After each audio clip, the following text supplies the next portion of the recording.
may nakakita ng gabing namatay yung tatay. Wala namang proof yung witness nyo. Ito ang gagamitin natin. Kapag sinend mo kay Angela yung link, tapos clinic niya, ma-access mo sila, Tita Rica.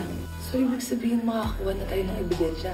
You don't have to carry all this pain by yourself. All the love you gave to Emily will never fade. Naalala ko tuloy laging sinasabing dati kong asawa. Kahit ang buhay ay depressing, marami pa rin dapat ipagpasalamat na blessing.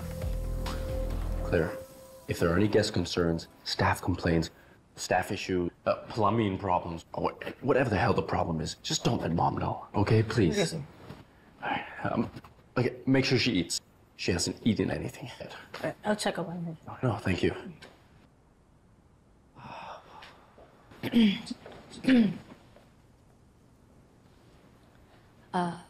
Sir, good morning po. Oh, kid.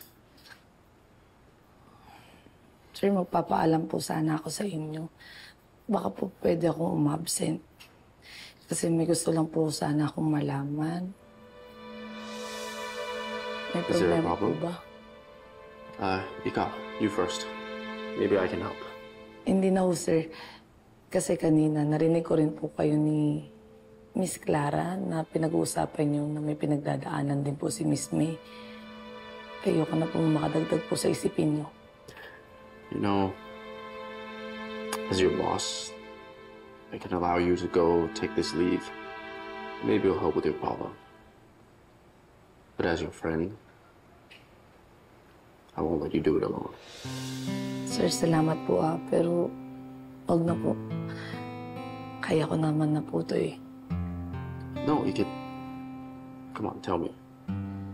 May nalaman po kasi ako tungkol dun sa pagkamatay ng tatay ko. May nanadya po sa nangyayari sa kanya. What? Who would do that to him? Sir, pasensya na po pero wala pa po akong sapat na ebidensya eh. Kaya bawal ko pong sabihin sa inyo. Pero sir, pinaglalaban ko naman po yung tatay ko. Wow. I just hope whoever did that to him is held accountable for it. Salamat po. Yun nga rin po yung wish ko eh. Pero si Miss May po, okay na po ba siya? Eh, narinig ko rin po kasi kanina na hindi po siya kumakain. Bakit, sir? May nangyari po ba sa kanya?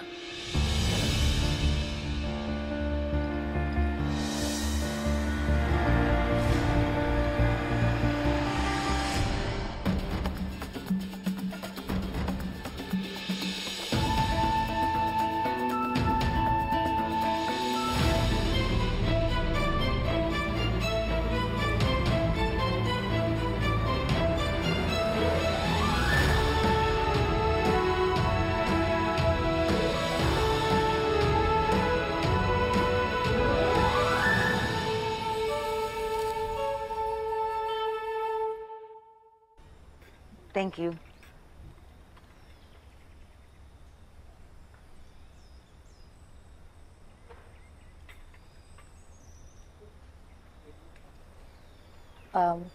Miss May, Ikit.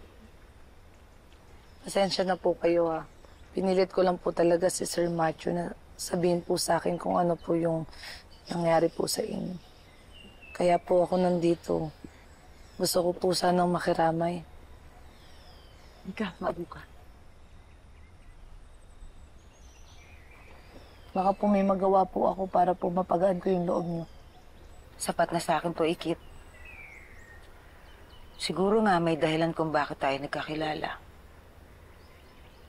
Baka nga si Emily yung gumawa ng paraan para pagtagpuin tayo. Kasi kahit wala na siya dito, nandyan ka naman para i-comfort ako. Miss May, pangako ko po sa inyo na nandito lang po ako palagi sa oras na kailangan niyo po ako. Kasi alam ko po yung pakiramdam na mawala ng taong pinakamamahal sa buhay. Kulang na nga lang po. Hilingin ko po sa Diyos na ibalik niya po yung taong pinakamamahal ko. Pero malabo naman na po mangyari yun, di ba? Ikit, tandaan mo ha, nandito lang din ako para sa'yo. Magsabi ka lang, ha? Okay lang po ako, Miss May. Huwag niyo po akong alalahanin. May mga bagay lang po talaga akong dapat ayusin.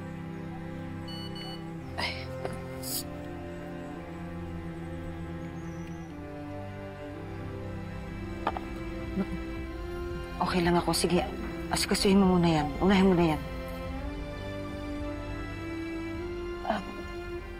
Miss May, basta palagi lang po kayong magpakalakas. Kung ano man po yung mga pinagdadaanan nyo ngayon, palagi lang po kayong magpakatatag, ha? Dito lang po ako. Salamat. Miss May, pwede po ba ako mag-request sa inyo? Pwede ko po ba kayong yakapin?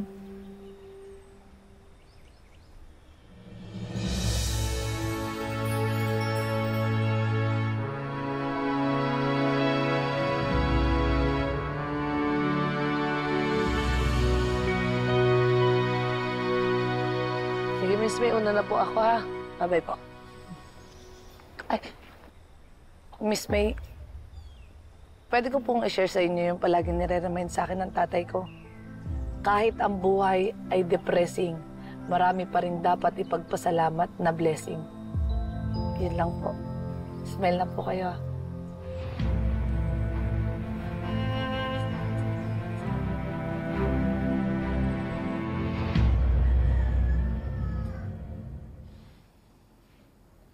Kanina pa tayo nag-aantay eh. Ba't hanggang ngayon di pa rin kiniklik ni Angela yung link? Lord, please. Tulungan niyo naman po sana kami. Ito na lang po talaga yung pag-asa ko eh.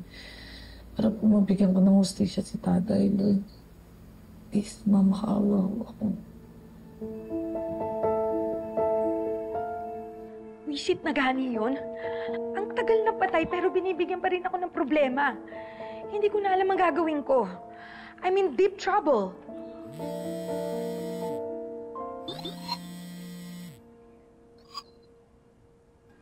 What's this link?